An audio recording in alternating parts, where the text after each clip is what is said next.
Harper Audio presents Iron and Rust by Harry Sidebottom, read by Colin Mace. Our history now descends from a kingdom of gold to one of iron and rust. Cassius Dio.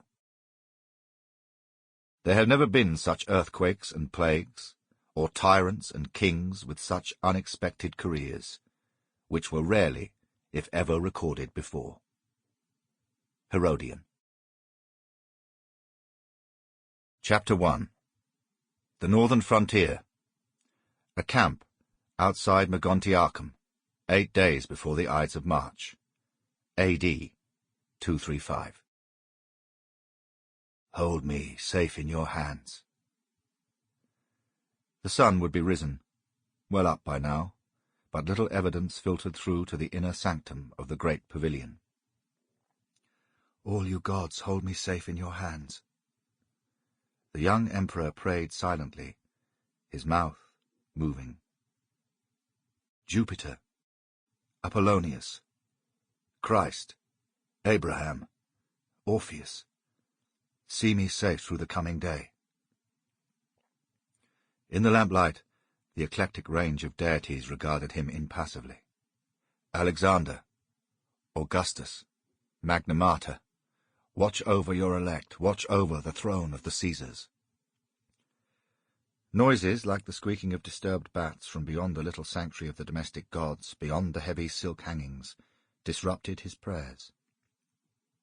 From somewhere in the further recesses of the labyrinth of purple-shaded corridors and enclosures came the crash of something breaking. All the imperial attendants were fools, clumsy fools and cowards. The soldiers had mutinied before. Like those disturbances, this one would be resolved, and when that happened, the members of the household who had deserted their duty or taken advantage of the uproar would suffer. If any of the slaves or freed men were stealing, he would have the tendons in their hands cut. They could not steal then. It would serve as a lesson. The familia Caesaris needed constant discipline. The emperor, Alexander Severus, pulled a fold of his cloak over his bowed head, placed his right palm on his chest, composed himself again into the attitude of prayer. The omens had been bad for months. On his last birthday, the sacrificial animal had escaped. Its blood had splashed on his toga.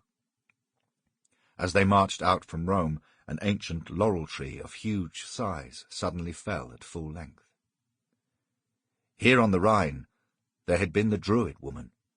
Go, neither hope for victory, nor trust your soldiers.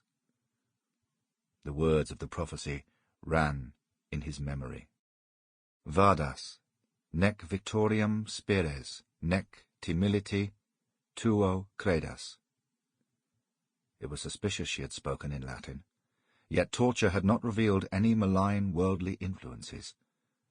Whatever her language, the gods needed propitiating. To Jupiter an ox, to Apollonius an ox, to Jesus Christ an ox, to Achilles, Virgil, and Cicero, to all you heroes. As he made every vow, Alexander blew each statuette a kiss. It was not enough.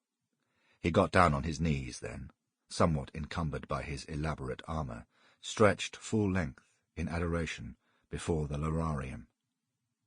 Close to his face he noticed the gold thread in the white carpet.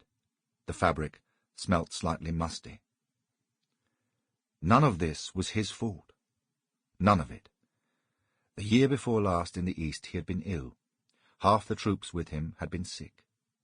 If he had not ordered the retreat to Antioch, the Persians would have destroyed them all.